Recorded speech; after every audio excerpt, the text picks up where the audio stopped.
Welcome to TOEFL Lab. Today, we're looking at why one speaking template cannot work for every question and how to choose the right answer shape instead.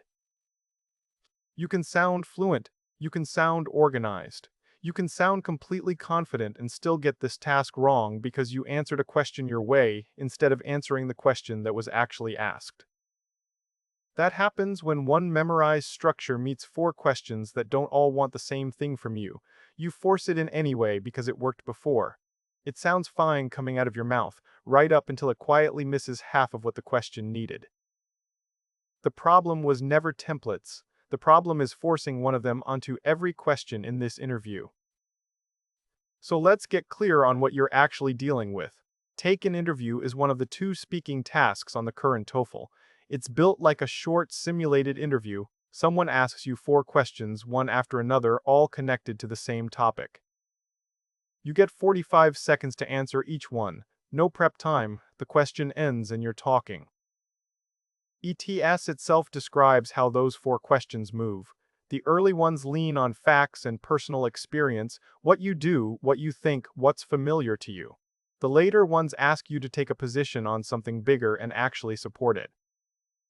That's the real pattern. What I've done is turn that pattern into four practical jobs you can recognize fast, not because ETS labels them this way, but because naming them makes them usable while you're sitting there with the clock running.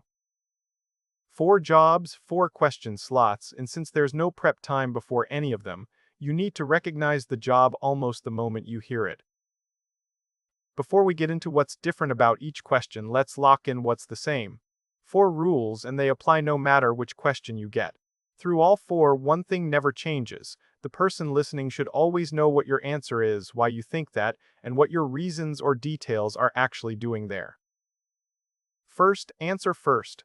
A lot of students open with something like, well, this is a really interesting question that doesn't buy you thinking time, it just spends your 45 seconds on nothing.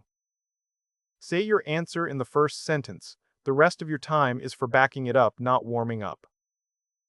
Second, choose one direction. You'll often have 2 or 3 ideas at once. You don't need all of them, you need one you can explain right away. It doesn't have to be your smartest idea, it has to be your fastest usable one.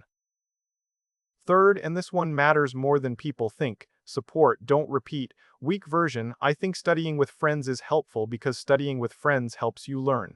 Listen to that again. The second half just repeats the first in different words. Nothing new got added.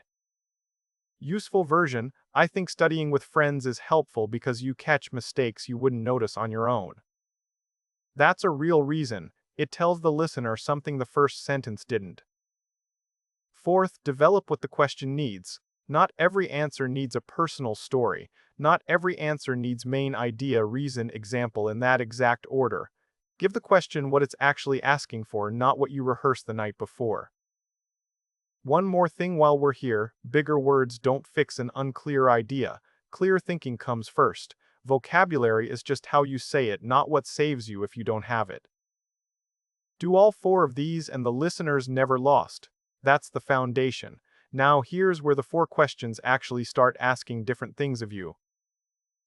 Let's start with question 1. The message is simple, start with what you already know. This is personal, but it's broader than tell a story. Sometimes it's a habit. Sometimes it's a direct opinion about your own life. Is it important to live near your school? Do you prefer studying at night? That kind of thing. It's not always tell me about a time when. The mistake students make here is searching for something impressive. Listen to this. For me, studying is important because education shapes your entire future and helps you become a better person. That might be true, but it isn't really an answer. It's a general statement anyone could say about anyone's life. There's nothing personal in it at all. Now compare it to this. For me, having a fixed study spot matters a lot. I always work at the same desk in my room because I don't waste time deciding where to sit. I just start. Direct answer, one personal detail. One reason it matters, that's the whole shape. You're not being tested on how interesting your life is, you're being tested on how clearly you can talk about it. Question 2 usually hands you a choice, and the instinct is to weigh both sides carefully like you're writing an essay. You don't have essay time, you have 45 seconds. The real skill is choosing fast.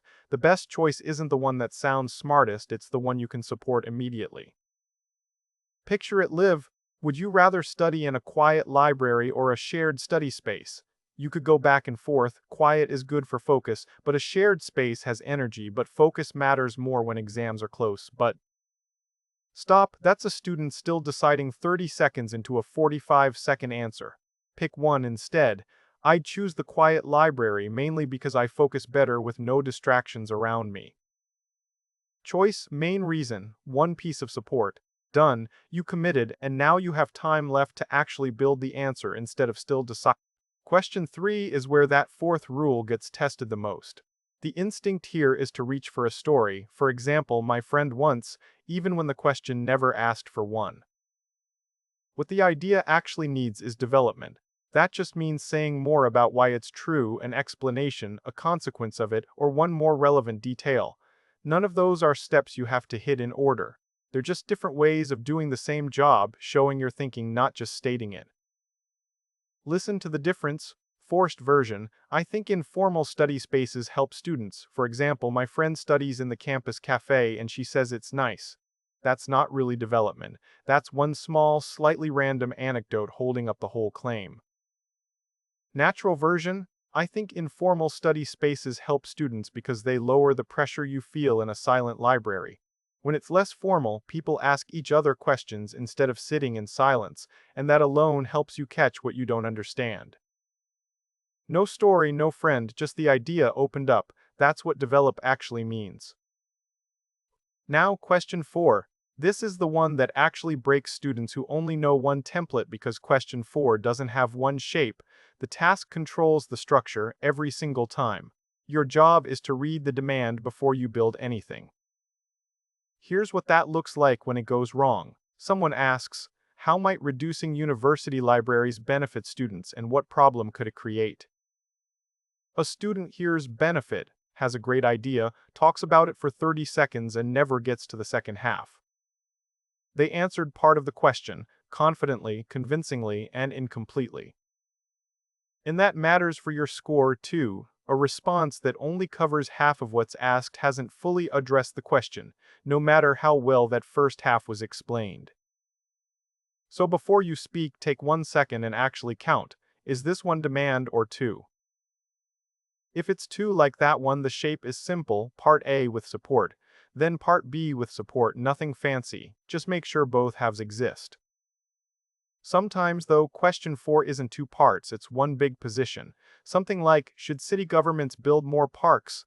There, a different shape fits better. State your position, give the one main lens you're viewing it through, and then develop the consequence.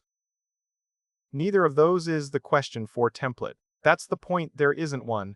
If you walk in assuming question 4 always looks like question 3, just bigger, you'll answer confidently and still miss half the question. Read the demand first, then decide what to build.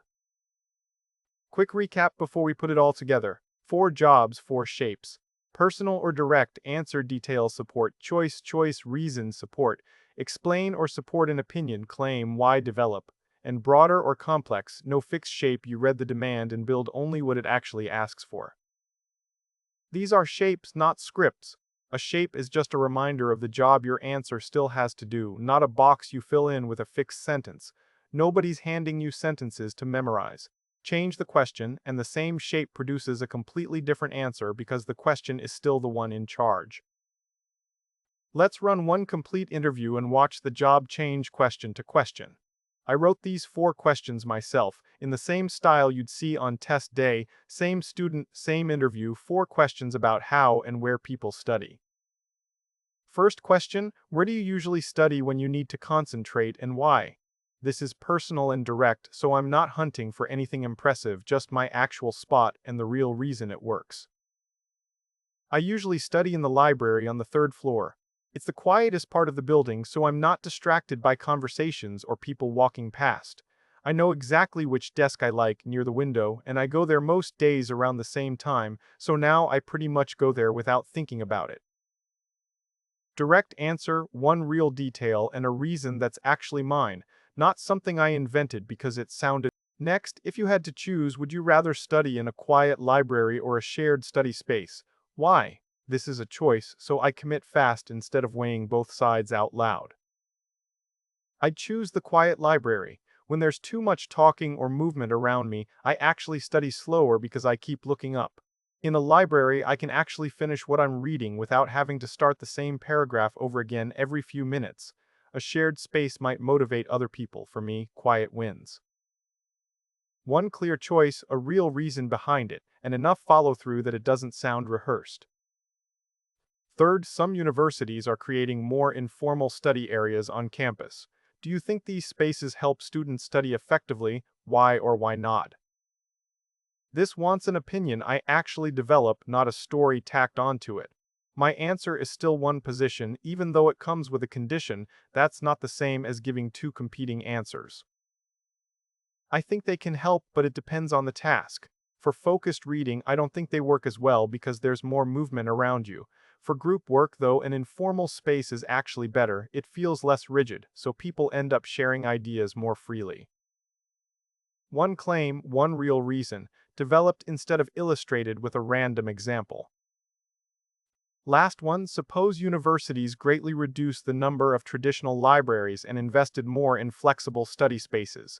How might this change benefit students and what problem could it create? Two demands here, not one, so before answering I check benefit and problem, and I promise myself I won't stop after the first half just because it feels finished. This could benefit students who work better in flexible, informal settings. It would give them more options throughout the day, instead of competing for a few quiet library seats.